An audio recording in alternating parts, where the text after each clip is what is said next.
malam ini saya berkesempatan bersama dengan saya ada seorang hamba Tuhan, salah satu gembala sidang jemaat GKPMI di Kota Nabire, Papua Tengah. Mungkin di sini Bapak Gembala bisa menyapa pemirsa yang ada di seluruh Indonesia. Baik, salam semuanya. Terima kasih, senang sekali saya didatangi oleh seorang teman, rekan hamba Tuhan juga yang bisa bergabung dengan saya untuk kita ngobrol-ngobrol tentang bagaimana visi kita ke depan, pelayanan kita tentang gereja. Nah, kebetulan kita sama-sama membangun suatu pelayanan gereja yang apa yang kita harus lakukan ke depan. Baik. Saya sangat senang sekali sudah bisa bergabung sama kami. Terima kasih. Sama-sama, Pak Gembala. Puji nama Tuhan. Oke. Jadi sebelum saya lanjut, mungkin saya perkenalkan ini saudara saya ini, namanya Aditya Surahman. Beliau juga aktivis pelayanan bersama-sama dengan kami. Saya sendiri, Tarsen Strauning. Ya, saya diberi kepercayaan untuk membangun suatu pelayanan gereja, yaitu GKPMI Sinar Kemuliaan di Kota Nabire, bertempat di Samabusa Residence. Nah, kami baru membangun sekitar mulai baru 2 bulan lebih. 2 bulan. Ya, 2 betul, bulan ya. Betul. Ya, termasuk Bapak Aditya ini juga salah satu pelopor yang luar biasa. Ya, sama-sama luar biasa. Oke, jadi saya ingin sekali hari ini kita bicara tema tentang membangun konsep pelayanan gereja secara holistik. Oke. Ya, mungkin baik. gitu. Iya, baik. Pak Ersen, terima kasih. Kita ketahui bersama hari ini topiknya adalah pelayanan Tuhan Yesus yang deskripsikan adalah pelayanan holistik ya. Kalau acuan daripada panggilan gereja secara umum sudah menjadi letterlock, sudah menjadi mungkin khotbah isu rohani bahwa gereja adalah fungsinya sebagai garam dan terang. Itu merupakan ayat hafalan. Namun pada realitasnya bagaimana cara kita sebagai gereja mengimplementasikan garam itu dalam konteks holistik. Nah, mungkin di sini Pak Hersen sebagai gembala sidang gereja GKPMI, saya mengulik sedikit apa yang menginspirasi Pak Hersen dalam hal ini dalam konteks gereja menjawab kebutuhan yang Yesus mau secara holistik. Perspektif Pak Hersen, tolong apa yang menginspirasi hati Pak Hersen itu tolong dijelaskan kepada kami semua yang ada pemirsa yang menonton konten ini agar kami semua boleh dapat pencerahan di sini. Silakan Pak Hersen. Jadi begini Pak Aditya, kalau berbicara tentang pelayanan secara holistik, itu pelayanan bukan hanya sisi kerohaniannya, tapi ada juga dari pelayanan yang menyentuh segala kebutuhan jemaat. Nah, jadi pelayanan gereja secara holistik itu pelayanan yang mencakup seluruh aspek kehidupan jemaat, baik rohani, fisik, sosial, emosional, ya, dengan tujuan memanifestasikan kasih Tuhan secara utuh. Pelayanan ini berakar pada prinsip bahwa setiap bagian dari kehidupan umat manusia ya disentuh dan ditransformasikan oleh kasih Kristus ya. Nah, coba buka di dalam Matius 22 ayat 37, bisa dibacakan. Baik, Matius 22 ayat yang ke-37. Jawab Yesus kepadanya, kasihilah Tuhan Yahwehmu dengan segenap hatimu dan dengan segenap jiwamu dan dengan segenap akal budimu. Itulah hukum yang terutama dan yang pertama. Dan hukum yang kedua yang sama dengan itu ialah kasihilah sesamamu manusia seperti dirimu sendiri. Ya. Jadi ini adalah hukum kasih. Hmm. Orang yang mengasihi Tuhan tanpa mengasihi sesama manusia itu berarti belum lengkap. Jadi konsep untuk pelayanan kasih kepada Tuhan harus diwujudkan kepada sesama. Nah, jadi ini yang mencakup seluruh aspek kehidupan kita, baik secara ibadah, pengajaran, tetapi juga dalam kehidupan hari-hari. Nah, kita belajar dari figur seorang ayah kita seperti Papi Daniel, pendeta kami sapa Papi, yaitu Pendeta Daniel Alexander. Ya, beliau telah mewariskan konsep pengajaran itu kepada kita. Nah, bagaimana kita menerapkan itu kepada jemaat? Dua ini. Kasih kepada Tuhan Allah diwujudkan kepada sesama. Nah, itu pengertian pelayanan secara holistik. Oke. Wah, begitu. Ya, puji Tuhan, jelas ya, saudara. Jadi pelayanan holistik adalah pelayanan secara horizontal kepada sesama, itu equal, seimbang dengan hubungan kita dengan Tuhan. Jadi Pak Gerson menjelaskan bahwa pelayanan holistik adalah pelayanan mengasihi Tuhan dan mengasihi sesama.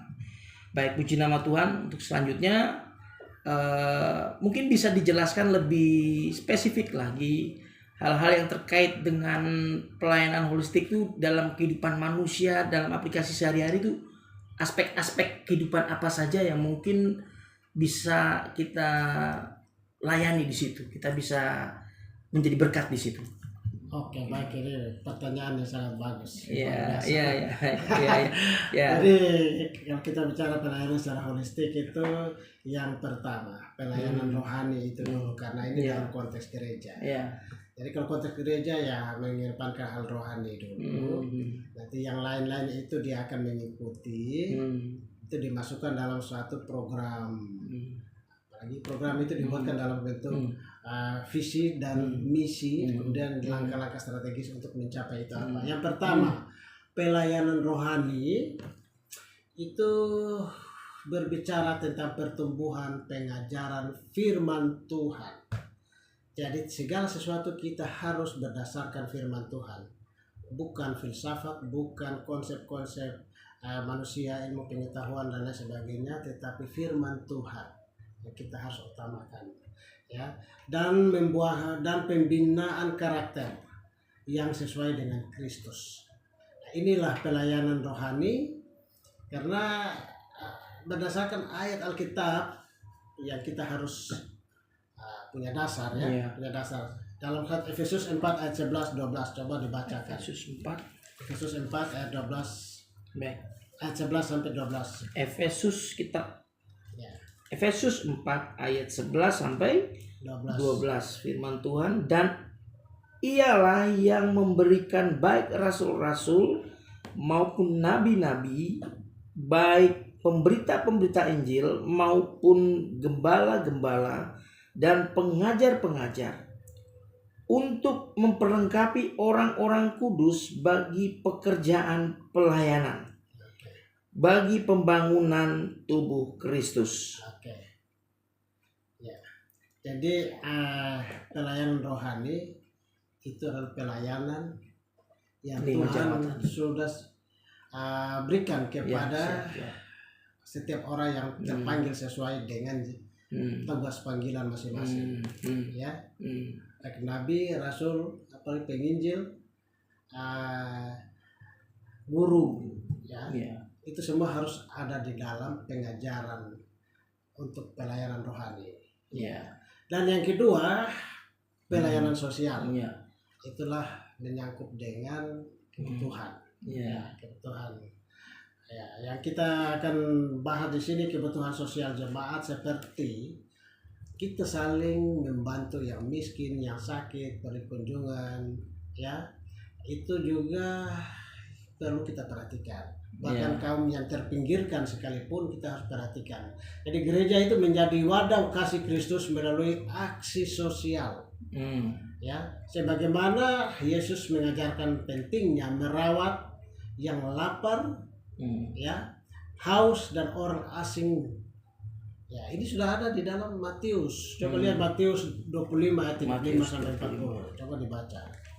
Matius 25 Ayat 35 sampai 40. 35 sampai 40. Matius 25 ayat 35. Saya mulai. Sebab ketika aku lapar, kamu memberi aku makan. Ketika aku haus, kamu memberikan aku minum. Ketika aku seorang asing, kamu memberikan aku tumpangan. Ketika aku telanjang, kamu memberi aku pakaian. Ketika aku sakit, kamu melayat aku. Ketika aku di dalam penjara, kamu mengunjungi aku. Maka orang-orang benar itu akan menjawab dia, katanya, Tuhan, bila manakah kami melihat engkau lapar dan kami memberi engkau makan, atau haus kamu memberi kami memberi engkau minum? Bila manakah melihat engkau sebagai orang asing dan kami memberi engkau tumpangan, atau telanjang kami memberi engkau pakaian? Bila manakah kami melihat engkau sakit atau dalam penjara dan kami mengunjungi engkau? Dan Bapa itu akan menjawab mereka, Aku berkata kepadamu, sesungguhnya segala yang kamu lakukan untuk salah seorang dari saudaramu yang paling hina ini, kamu telah melakukannya untuk aku. Puji nama Tuhan. Mungkin Pak Hersen bisa tolong dijelaskan secara, mungkin ada testimoni atau kesaksian, karena saya pernah dengar. Ini menarik saudaraku. Ini pelayanan ini bukan lip service, bukan asal bicara, bukan hanya menyampaikan teologi saja, tapi ini adalah kehidupan yang real yang dialami oleh Pak Hersen. Nah, mungkin bisa lebih dijelaskan pengalaman. Ada satu cerita saudaraku, Pak Hersen tuh liburan ya beserta keluarga, ada satu kegiatan reuni di kota Manado di Sulawesi, dan di tengah perjalanan itu Pak Hersen punya pengalaman iman yang luar biasa. Mungkin bisa diceritakan di situ. Silakan. Jadi poin yang kedua ini bicara tentang pelayanan sosial. Ya. Jadi dalam pelayanan holistik itu ada pelayanan rohani, ada juga pelayanan sosial. Nah, pelayanan sosial ini kita hamba-hamba Tuhan, gereja yang benar itu melakukan apa yang Tuhan hakimi. Seperti yang dibacakan tadi. Ketika aku lapar, aku haus, aku telanjang. Ya, cuma model atau cara kita membantu itu tergantung dari gereja masing-masing. Ada gereja yang memberikan sumbangan secara langsung, ada yang memberikan pembekalan untuk jemaat, mereka bisa diberikan modal, mereka dibangun pola pikir yang benar tentang usaha, sehingga mereka bisa hidup dari situ.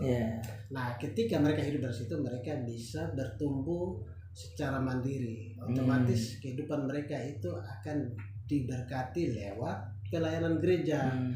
Jadi gereja diharapkan menjadi teladan dalam berbagai berkat secara adil dan merata. Iya Pak Hersen, puji Tuhan ya, itu secara umum dipaparkan seperti itu. Mungkin ada pengalaman pribadi bisa ceritakan waktu saya pernah jalan-jalan, terus di pelabuhan ada seorang ibu yang kehilangan ATM, sementara dia harus naik kapal. Anak atau mungkin keluarga yang lain ada di dalam kapal. Nah, bagaimana kalau dia tidak punya uang sementara dia kehilangan ATM? Nah, dia dulu di ATM itu dia menunggu siapa yang bisa membantu menolong. Tuhan gerakan saya. Puji Tuhan. Ibu, kenapa ibu di sini? Dari tadi ibu lihat di sini kok tidak kemana-mana. Ah. Ini saya punya ATM-nya ini tertelan di dalam dan tidak bisa ambil uang, saya harus naik kapal. Nah, secara itu saya akan berdoa minta hikmah dari Tuhan. Tuhan, kalau memang ini niat yang baik untuk dia mau menolong, saya akan bantu dia. Tapi kalau dia mau niatnya untuk mau menipu saya tetap bantu dia. Karena ini adalah hukum kasih. Ya, betul. Ya, artinya apa yang saya bantu ini entah itu dia lakukan hal yang positif atau tidak, itu urusannya dia. Tetapi dari saya sudah memberikan sesuatu yang nah, terus yang kedua, saya pernah kita jalan-jalan di dalam kota Nebire, ada seorang bapak yang tidak punya uang transportasi. Nah, saya dengan mobil, dia bilang, "Oh, mau kemana?" Nah, jalan ke Karadiri, ya bisa numpang sama-sama. Turun dia mau bayar, saya bilang tidak usah. Ibu-ibu juga yang pergi jualan pasar, saya mau di mobil, turun mau bayar, saya bilang tidak usah. Dan ingat, hukum tabur tua itu berlaku. Ketika suatu saat mobil saya mogok, mereka lihat di jalan, mereka bantu dorong. Ini pengalaman yang luar biasa. Gitu. Terus kalau kita melayani orang secara holistik, pelayanan holistik itu tanpa memandang siapapun, entah itu dia di dalam jemaat maupun di luar jemaat, yang penting namanya orang. Itu yang saya belajar dengan orang tua kita, Papi Daniel Alexander. Yang namanya orang ya semua kita layani. Betul. Tapi sekemampuan kita. Tapi kalau kita tidak ada apa-apa lagi yang bisa membantu menolong, yang bisa adalah konsep Rasul Petrus. Emas dan perak tidak kami punya, tapi dengan nama Tuhan kita serahkan kepada Tuhan. Nah, ketika kita sudah tidak bisa membantu secara material, kita bisa tumpah tangan, bisa membantu mendoakan. Itulah pelayanan holistik. Ya, saya harapkan Bapak Aditya ke depan ini konsep-konsep ini harus diterapkan. Siap. Baik. Terima kasih Pak Hersen. Jelas ya pemirsa bahwa pelayanan holistik itu bukan hanya pelayanan sebatas gedung 4 persegi panjang atau 4 persegi 4. Tapi pelayanan holistik adalah menyangkut kebutuhan jasmani, rohani maupun jiwani ya. Poin yang ketiga, pelayanan holistik itu aspek kesehatan dan emosional ya. 1 Korintus. Baca dulu 1 Korintus berapa? 6 ya. 1 Korintus 30. 1 Korintus 6 ayat 19. Saya mulai. Atau tidak tahukah kamu bahwa tubuhmu adalah bait Roh Kudus yang diam di dalam kamu?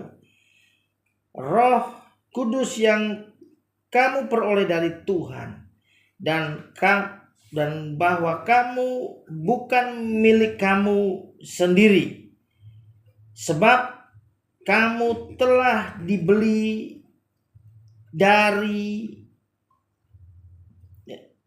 dan dibayar. Karena itu muliakanlah Tuhan dengan tubuhmu. Oke, baik. Jadi ini berbicara tentang aspek kesehatan. Nah, kalau gereja memberikan pemahaman, pengajaran yang menyentuh aspek kesehatan, itu bagian dari pelayanan holistik. Ya, kenapa? Karena tubuh kita adalah bait Roh Kudus. Nah, saya kalau menyampaikan firman kepada orang-orang yang kecanduan rokok, saya tidak langsung to the point, tapi saya memberikan pemahaman.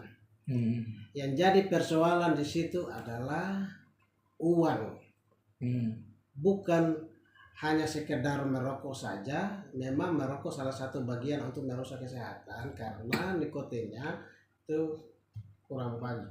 Tapi ketika kita membelanjakan sesuatu dan itu hanya untuk kepentingan diri kita sendiri. Sementara di rumah ada anak, ada istri, mereka butuh susu, mereka butuh kebutuhan yang lain. Kalau kita beli ikan itu satu rumah semua makan.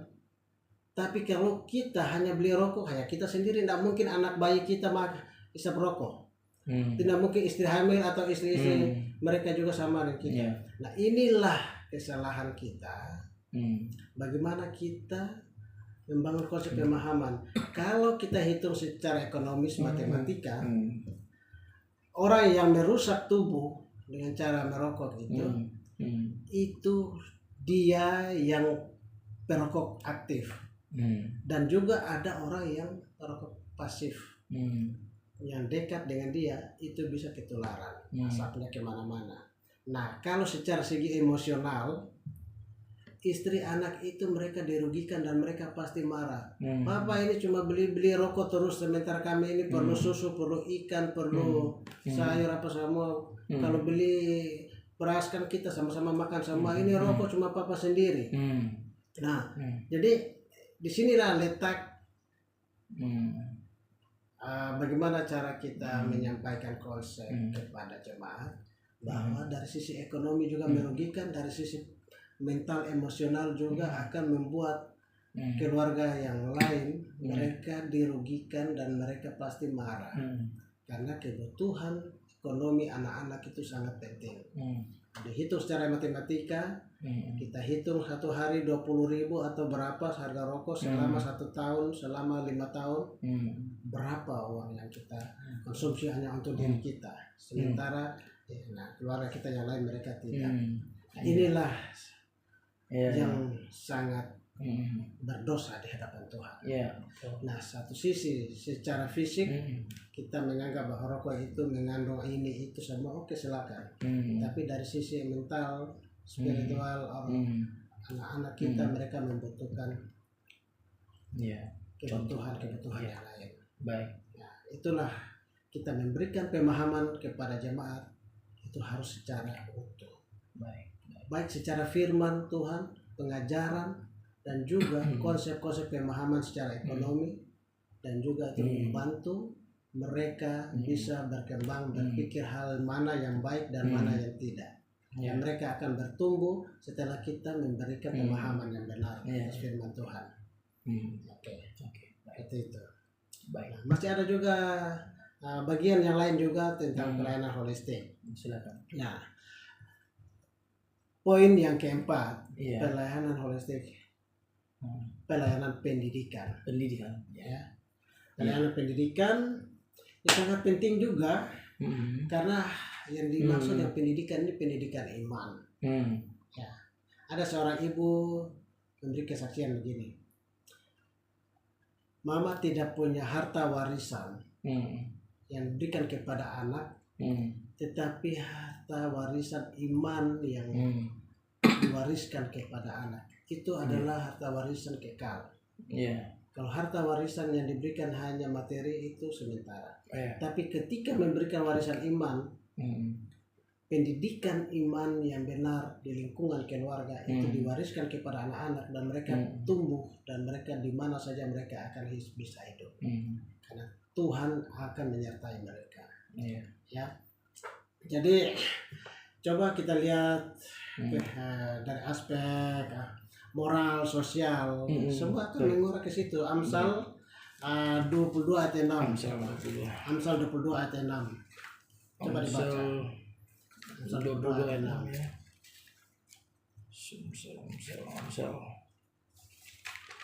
Amsal 22 ayat 6.